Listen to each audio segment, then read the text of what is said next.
Hello guys, welcome back to my channel financial lessons with Sanchit Jaltare. So last मैंने आपके साथ 9 financial lessons share किए थे from the book Rich Dad Poor Dad written by Robert T Kiyosaki. So मैंने आपको बताया था कि आज मैं आपके साथ फाइनेंशियल लेसन्स जो शेयर करने वाला हूँ वो मैं इस बुक से करने वाला हूँ, rich think and grow rich written by Napoleon Hill. So the first financial lesson given by Napoleon Hill is the power of thought. So let's start.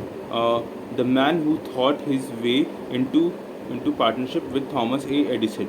Truly, thoughts are things and powerful things at that. When mixed with purpose, persistence, and a burning desire for their translation into riches or other materialistic object. Edwin C. Barnes discovered how true it is that men really do think and grow rich. His discovery did not come about at one sitting. It came little by little, beginning with a burning desire to become a business associate of the great Thomas Edison. One of the chief characteristics of Barnes' desire was that it was definite. He wanted to work with Edison, not for him. Observe carefully the description of how he went about translating his desire into reality, and you will have a better understanding of the 13 principles which led to riches. With this desire or impulse of thought first flashed into his mind, he was in no position to act upon it. Two difficulties stood in his way. He did not know Mr. Edison, and he did not have enough money to pay his rail fare to Orange, New Jersey.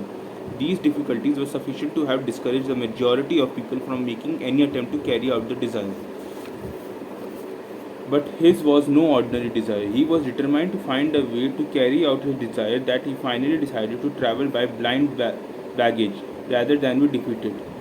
He presented himself at Mr. Edison's laboratory and announced that he had come to go into business with the inventor. In speaking of the first meeting between them years later, Mr. Edison said, "He stood there before me, looking like an ordinary tramp, but there was something in the expression of his face which conveyed the impression that he was determined to get what he had come after. I had learned from years of experience with men that when a man really desires a thing so deeply that he is willing to stake his entire future on a single turn of wheel in order to get it, he is sure to win. I gave him the opportunity he asked for, because I saw he has made up his mind to stand by until he succeeded. Subsequent events proved that no mistake was made. Just what young Barnes said to Mr. Edison on that occasion was far less important than what he thought. Edison himself said so. It could have been the young man's appearance that got him the start in the Edison's office, for that was definitely against him. It was what he thought that counted. If the significance of this statement could be conveyed to every person who reads it, there would be no need for the remainder of this book. Barnes did not get his partnership with Edison on his first interview. He did not. He did get a chance to work in the Edison's office at a very normal wage, doing work that was unimportant to Edison but most important to Barnes. It gave him an opportunity to display his merchandise where his intended partner could see it. Months went by. Apparently, nothing happened to bring the converted gold, which Barnes had set up in his mind as his definite major purpose. But something important was happening in Barnes' mind. He was consistently intensifying his desire to become a business associate of Edison. Psychologists have said correctly, when one is truly ready for a thing, it puts in its appearance. Barnes was ready for a business association with Edison. Moreover, he was determined to remain ready until he got that which he was seeking. He did not say to himself, "Ah, well, what's the use? I guess I will change my mind and try for a salesman's job." But he did say, I came here to get into business with Edison, and I will accomplish this end if it takes the remainder of my life." He meant it. What a different story people would have tell if only they would adopt a definite purpose and stand by that purpose until it had time to become all-announcing consuming obsession. Maybe young Barnes did not know it at that time, but his bulldog determination, his persistence with a single desire, was destined to mow down all the opposition and bring him the opportunity he was seeking. When the opportunity came, it appeared in different form and from a different direction than Barnes had accepted. That is one of the tricks of opportunity. It had a sly habit of slipping in by the back door, and often come disguised in the form of misfortune or temporary defeat. Perhaps this is why so many fail to recognize opportunity. Mr. Edison has just perfected a new office device known at that time as the Edison dictating machine, later known as the Ediphone. His salesmen were not enthusiastic over the machine. They did not believe it could be sold without great efforts. Barnes saw his opportunity. It had crawled in quietly, hidden in a curie-looking machine that interested no one but Barnes and the inventor.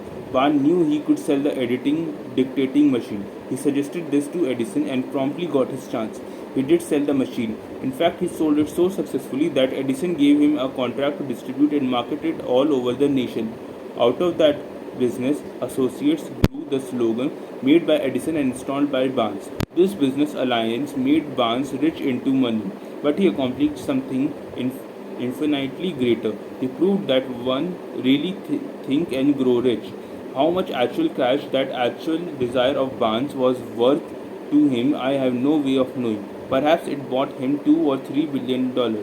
Whatever the amount, it became insignificant when compared to with the great asset he acquired. The definite knowledge that an intangible impulse of thought can be transmuted into a physical counterpart by the application of known principles. Barnes literally thought himself into a partnership with the great Edison. He thought himself into a fortune. He had nothing to start with except the capacity to know what he wanted and the determination to stand by the desire until he realized it.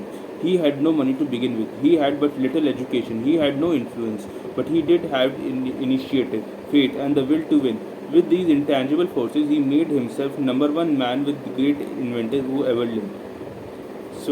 इसके अंदर ये story में बांस है, ये बांस है जिन्होंने अपनी सिर्फ एक सिंगल थॉट से, यानी कि उनका वो इतने डिटरमाइंड थे कि द ग्रेट एडिसन के साथ पार्टनरशिप में आने के लिए, कि उन्होंने उनके ऑफिस में काम किया इतने सालों तक, और उन्होंने एक सिंगल थॉट लेके उन्होंने काम किया कि मैं एडिसन के लिए काम नहीं करना चाहता, मैं एडिसन के साथ काम करना चाहता हूँ, I want to be his business partner. तो इनके लाइफ में बहुत सारे ऑब्स्टिकल्स आए, जैसा आपने इसमें सुना.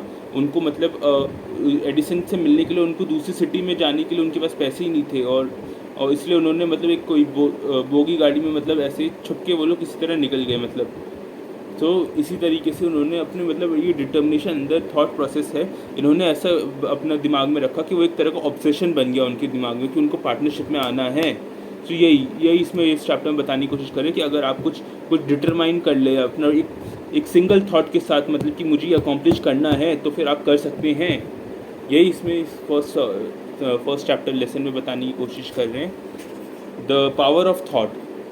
कि अगर आप ये थॉट प्रोसेस आपका इस तरह से बनाए रखें कि आप डिटरमाइन रहे, तो फिर आप कुछ भी अकॉम्प्लिश कर सकते हैं. If you like this lesson, please like and subscribe. Thank you.